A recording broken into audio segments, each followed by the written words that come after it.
기침이 안 그치는 것 같아요. 여러분, 어떤 삶을 살길 원하십니까? 성경에도 그런 이야기가 있어요. 성경에도 그 미련한 자의 마음은 그 잔치집에 있고, 지혜로운 자의 마음은 장례식장에 있다라고 그럽니다. 세상의 철학자, 특히 플라톤이 그런 이야기를 하죠. 항상 죽음을 생각하고 죽음을 연습하라. 그런 이야기를 합니다.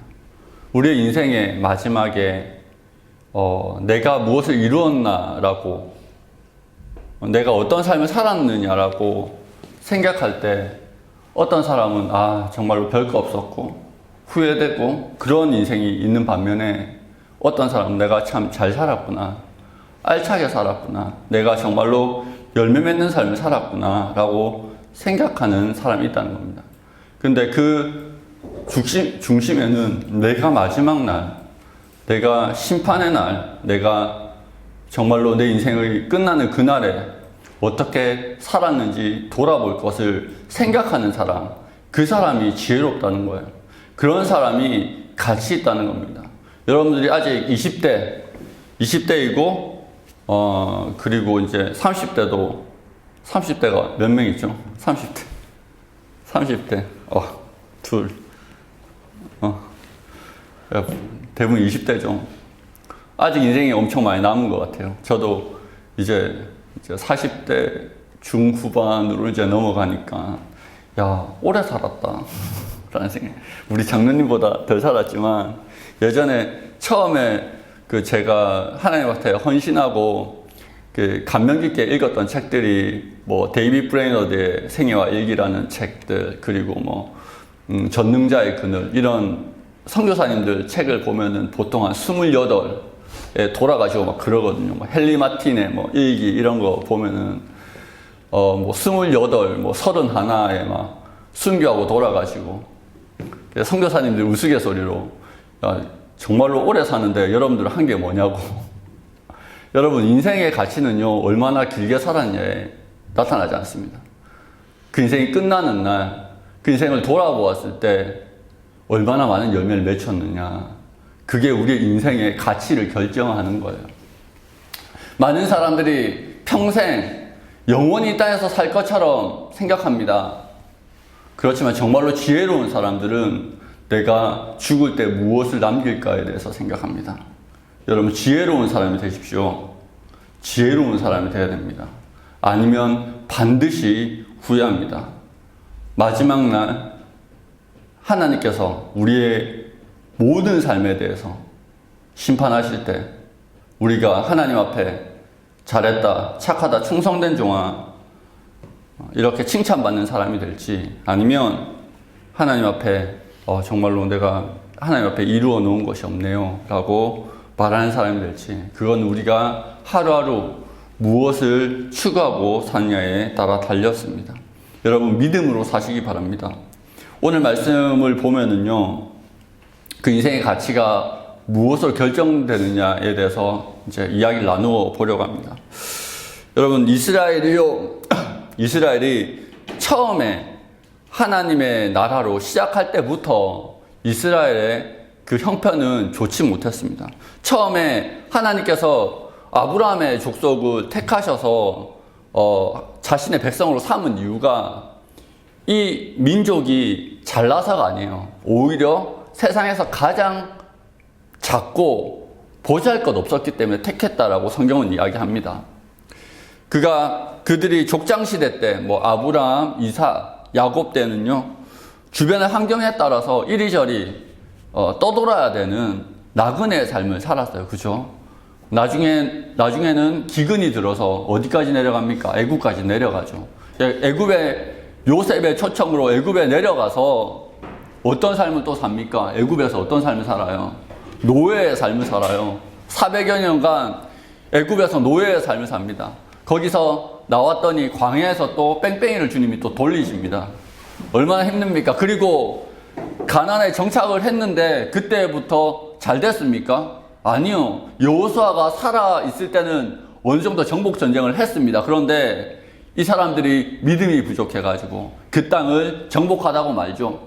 그러니까 그 땅에 미처 쫓아내지 못했던 수많은 족속들에 의해서 착취를 당합니다. 미디안, 블레셋, 이런 족속들에게, 가나안 족속들에게, 주변 민족들에게 착취를 당합니다.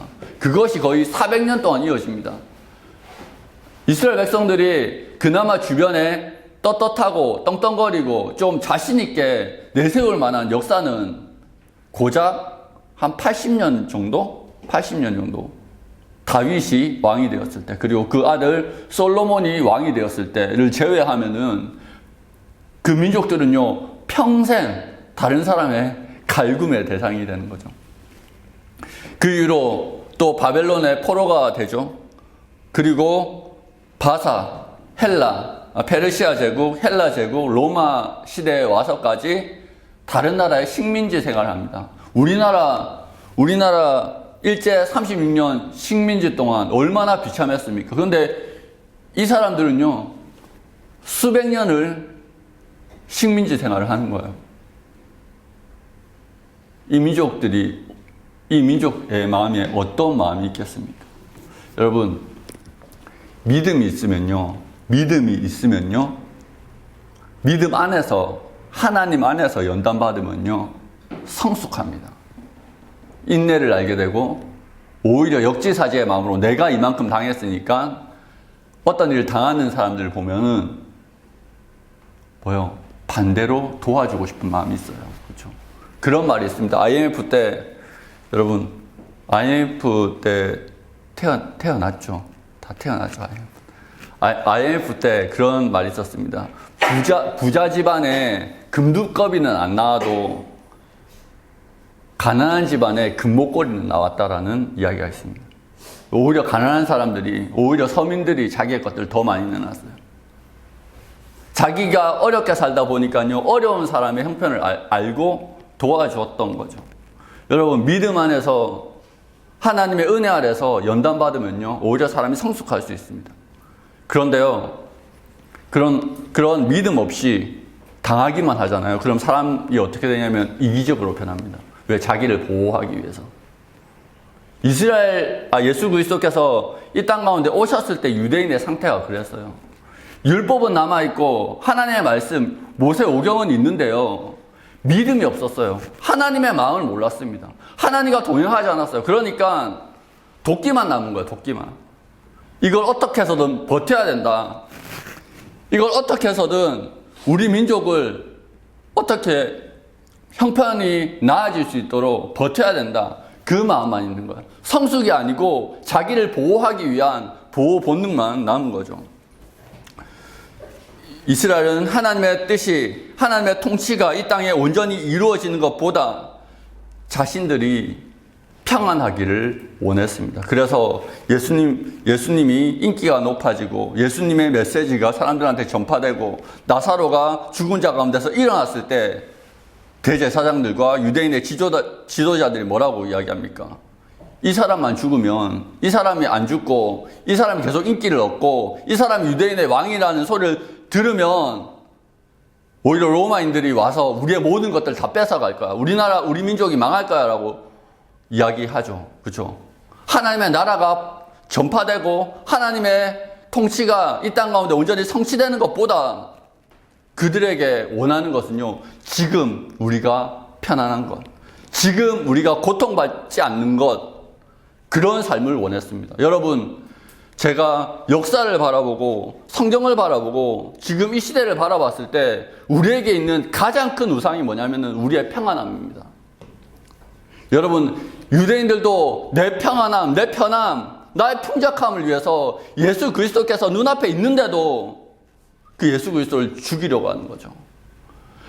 죽었다 살아나는 삶을 보아도 내 평안이 우상이 되는 순간, 죽었다 살아나는 사람을 보아도 내 평안을 버리기 싫어서 예수 그리스도를 죽이는 것이 우리의 자아입니다. 자아.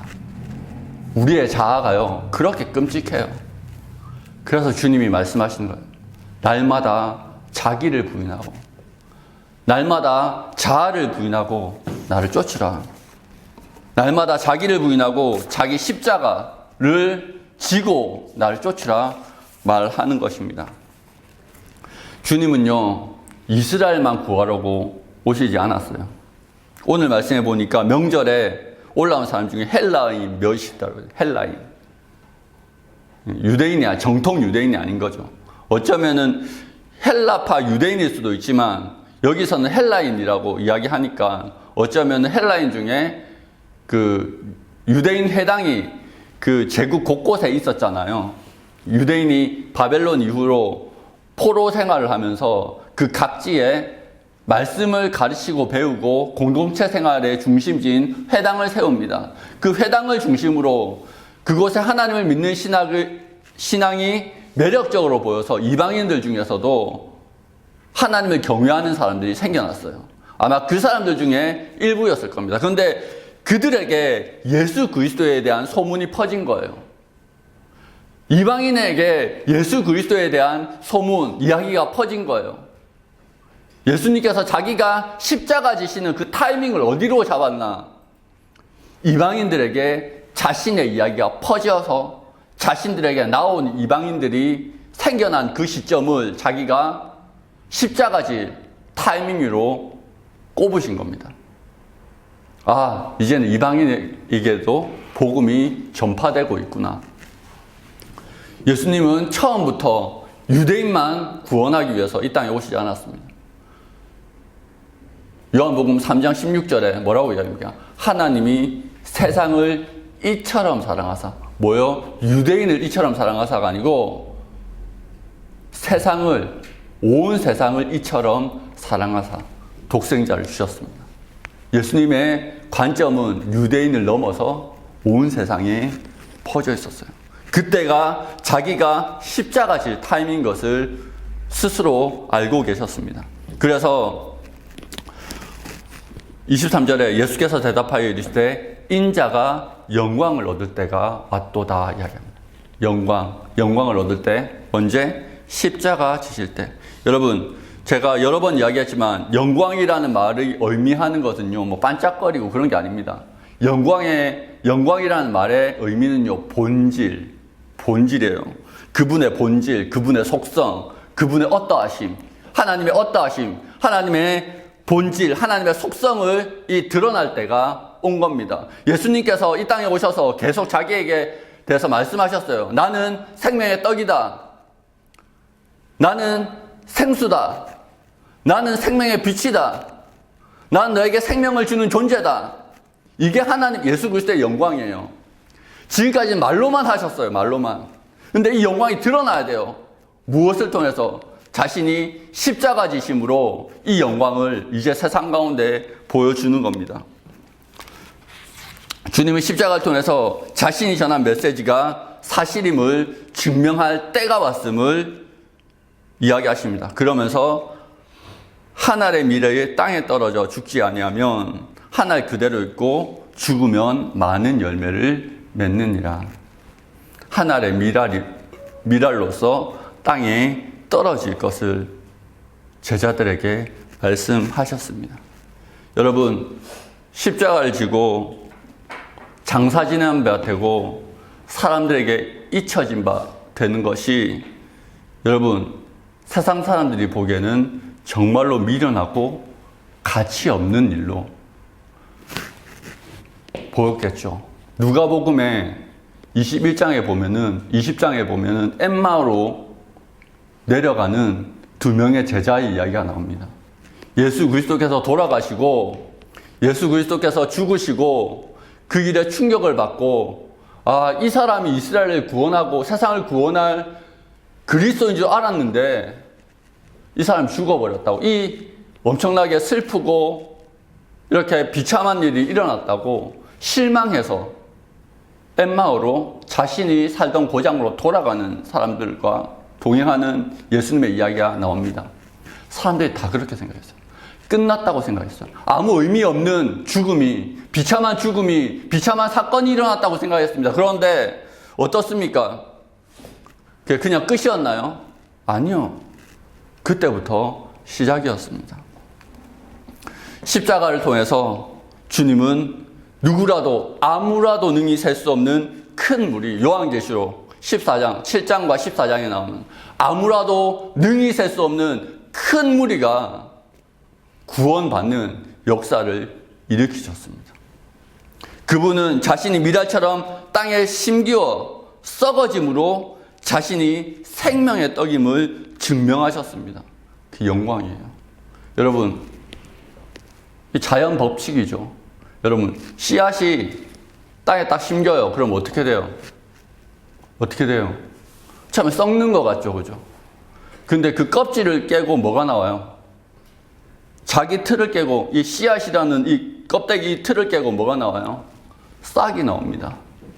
그 싹이 땅을 뚫고 올라가서 그 위에 이삭을 맺고 그 이삭이 연글어서 30배, 60배, 100배의 열매를 맺습니다. 하늘의 미랄이 땅에 떨어진 것, 땅에 묻히는 것은요, 그냥 썩어지는 것 같지만 썩어지는 것이 아닙니다. 그것 자체가 생명의 활동입니다. 하늘의 미랄은 땅에 묻힘으로써 수많은 생명을 잉태할 수 있는 자기 안에 생명에 충만한 것을 증명할 수 있습니다. 땅에 묻혔을 때만 증명할 수 있습니다. 뭐 요즘에는 수경재배도 하지만 옛날에는 자기 안에 생명이 충만한 것을, 자기 안에 생명이 있음을 언제만 증명할 수 있다고요?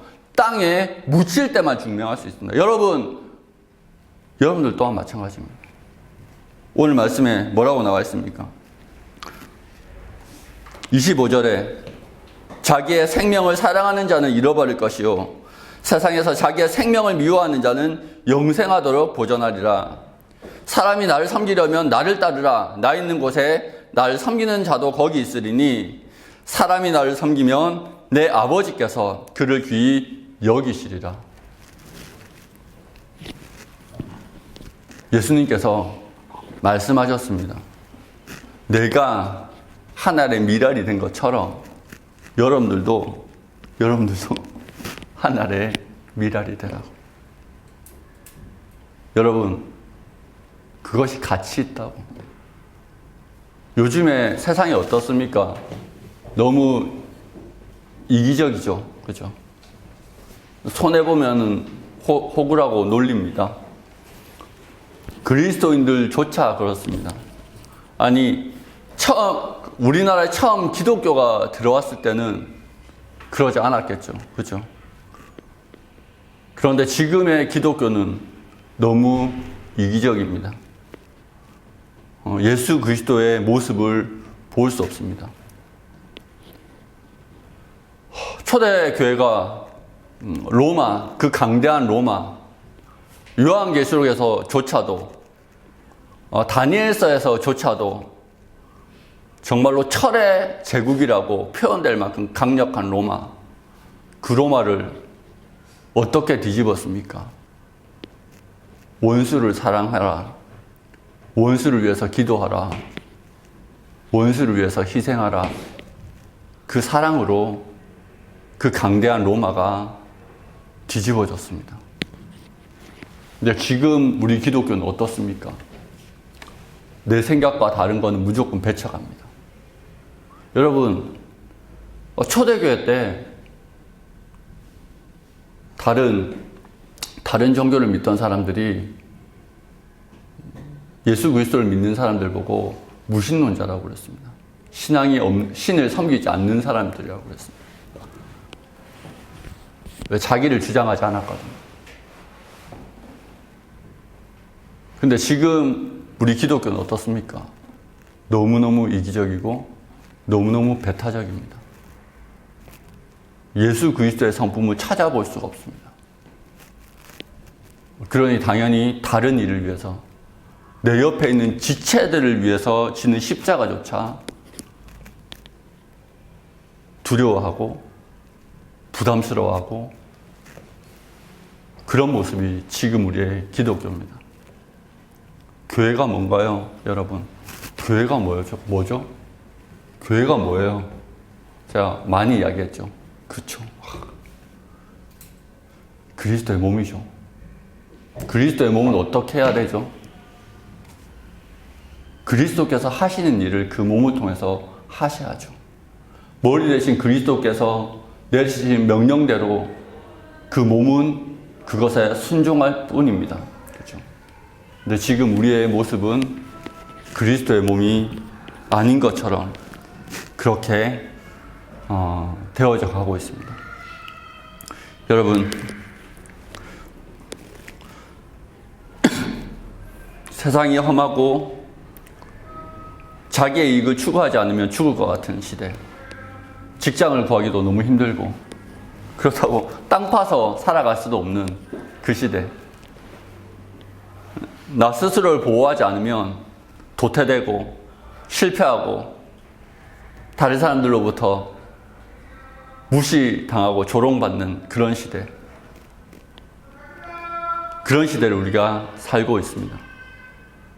마치 이스라엘 백성들이 긴 시간 오랜 고난으로 말미암아 믿음을 놓치고 스스로를 지키기 위해서 하나님의 말씀이 아닌 자신들의 평안함을 택한 것처럼 우리도 점점 그렇게 되어져 가고 있습니다. 그때 예수 그리스도께서 이 땅에 오셨고 말씀하십니다. 하늘의 밀이 땅에 떨어져 썩어야 된다. 바울은 이야기합니다. 내가 그리스도의 죽음을 본받아. 여러분, 신앙생활은 근본적으로 예수 그리스도의 죽음을 본받는 것입니다. 자신의 꿈, 자신의 지위, 자신의 권리, 이것들을 말씀 앞에 일단 내려놓으십시오. 묵상하는 말씀 앞에 내 생각이 있어요. 내가 하고 싶은 것이 있습니다. 왜 욕망이 없겠습니까? 사람인데. 왜 욕심이 없겠습니까? 사람인데. 그쵸? 현재 욕심이 있지, 그치? 그런데 일단 그 말씀 앞에 내려놓는 겁니다. 주님, 나에게는 이런 욕심이 있습니다.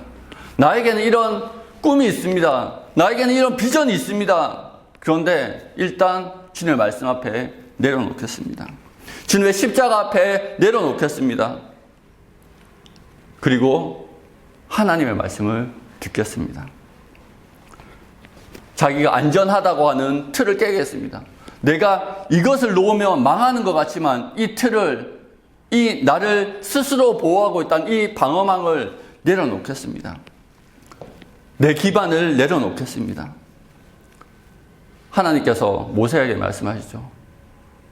가시떨기 나무에서 하나님을 만납니다. 모세가 호렙산에서, 하나님의 산에서. 그때 하나님께서 뭐라고 말씀하십니까? 내 신을 벗으라.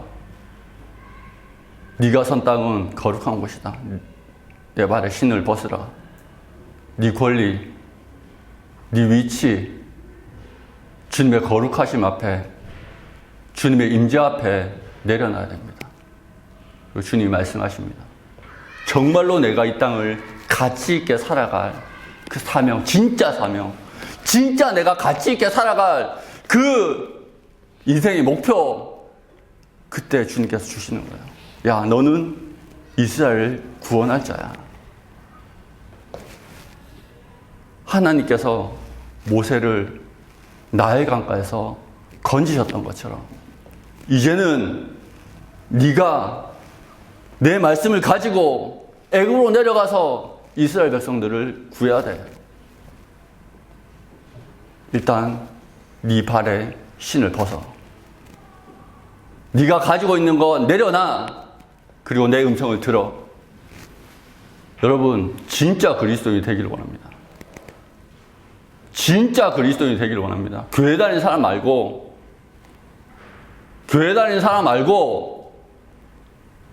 진짜 예수 그리스도와 동행하는 사람이 되기를 원합니다.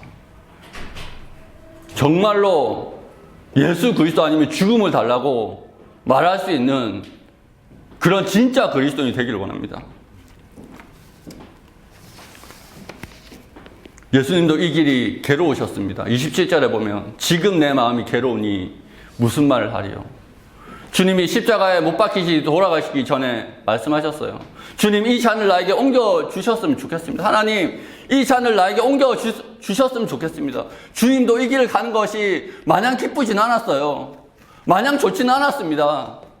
그렇지만 가야 됐기 때문에 그분은 가셨습니다. 그분은 십자가에 오르셨습니다. 주님께서도 아십니다. 우리가 그 길을 가는 것이 당장 눈앞에 있는 그 고난을 맞닥뜨리는 것이 우리에게 결코 기쁜 일만은 아닌 것을, 고통스러운 것을 주님이 아세요. 그래서 하나님 앞에 기도할 때 하늘에서 음성이 들리죠. 이 하늘에서 소리가 나서 이르되 내가 이미 영광스럽게 하였고 또다시 영광스럽게 하리라 하시니 곁에 서서 들은 무리는 천둥이 울었다고도 하며 또 어떤 이들은 천사가 그에게 말하였다고도 하니 예수께서 대답하여 이르시되 이 소리가 난 것은 나를 위한 것이 아니요 너희를 위한 것이라. 여러분, 하나님께서 여러분들을 놓지 않으십니다. 예수님께서 승천하시기 전에 그렇게 말씀하셨죠. 내가 세상 끝날까지 너희와 항상 함께하리라. 내가 세상 끝날까지 너희와 항상 함께하리라. 여러분, 함께하시는 예수 그리스도를 항상 경험하는 것은요, 주님을 본받는 것뿐입니다. 그리스도를 본받아 죽음에 넘기는 것뿐입니다. 그리스도를 본받아서 내 권리, 내 욕심 이런 것들을 말씀 앞에 항상 내려놓고 순종의 길을 선택하는 그때 하늘에서 주의 능력이 우리의 삶 가운데 임하는 겁니다. 여러분, 그 엄청난 특권을 왜 우리는 누리지 못합니까? 분명히 주님께서 약속하셨는데 수많은 사람들이 교회는 다니지만 그 능력은 경험하지 못합니다. 왜요? 공식에서 벗어나 있으니까. 공식이 있어요. 날마다 자기를 부인하고 그리스도의 죽음을 본받고 하나의 미랄이 되고 모두 같은 말이죠. 이 공식을 벗어나면 내 삶 가운데 역사하시는 하나님은 우리가 경험할 수 없는 거예요. 여러분, 이걸 날마다 경험하는 하나의 백성이 되기를 원합니다. 말씀을 마무리하고자 합니다. 여러분, 제가 예전에 그 말씀을 묵상하다가 고민이 됐더라고. 주님, 저는 십자가 너무 고통스러운 것 같은데요. 그리고 스데반이 순교하는 모습을 보고 주님, 이런 순교는 너무 고통스러운 것 같은데요. 근데 스데반의 순교를 묵상하다가 딱 깨달음이 왔어요. 아, 스데반은 고통스럽지 않았구나. 그 하늘에서 예수님이 일어난 장면을 본 거예요. 여러분, 다른 사람이랑 좀 싸워봤습니까? 싸울 때는 안 아파요. 막 치고받고 싸우면 안 아파요. 왜냐하면 몸에서 아드레날린이 엄청 분비돼서 안 아파요, 그때는. 싸우고 나면 아파. 하나님, 예수 그리스도를 바라보고 그 순간 이 생각이 되는 거예요. 스데반에게 어마어마한 도파민과 어마어마한 아드레날린이 뿜뿜 뿜어져 나왔겠구나. 맞아도 안 아팠겠구나. 그런 마음이 드는 거예요. 위로를 받았습니다. 제가 단순하거든요. 아픈 거는 좀 싫어요. 저라고 아픈 게 좋겠습니까? 저라고 고난 받는 게 좋겠습니까? 그렇지만 주님이 말씀하십니다. 네가 고통 받을 때, 우리가 고통 받을 때 주님이 가장 가까이 계십니다. 그로 인해서 우리의 고통이 더 이상 고통처럼 느껴지지 않을 만큼 주님께서 우리를 위로하시고 우리를 치유하시고 우리와 동행하신다는 것을 그 말씀을 묵상하면서 깨닫게 되었습니다. 여러분, 예수님의 십자가만큼 우리의 십자가는 고통스럽지 않습니다. 왜? 주님이 함께 하시기 때문에. 주님이 위로하시기 때문에. 말씀에 이야기하잖아요. 이 음성이 들린 것은 나를 위해서 그런 것이 아니고 여러분들을 위해서 그런 거라고. 여러분, 우리가 순종을 택할 때마다 주님이 하늘에서 하나님 예수 그리스도께서 하나님의 보좌 우편에서 우리를 위해서 기도하시고 우리를 이끄시고 성령이 우리를 인도하신다는 것을 잊지 않기를 원합니다. 반드시 하나님의 영광을 경험할 것입니다. 기도하겠습니다. 하나님 아버지, 주의 은혜를 감사합니다. 주께서 우리를 사랑하시고 우리를 인도하셔서 마침내 정말로 가장 가치 있는 삶의 길로, 정말로 수많은 열매를 맺는 그런 영광스러운 길로 인도하실 것을 믿습니다. 주님, 우리가 참된 그리스도인이 되어서 이 땅에 이 어두운 시대에 예수 그리스도의 빛들로 나타나는 그런 위대한 청년부가 되기를 원합니다. 주님, 우리 청년부를 사용하여 주시옵소서. 이 모든 것을 주께 맡겨오며 우리를 구원하신 예수 그리스도의 이름으로 기도합니다. 아멘.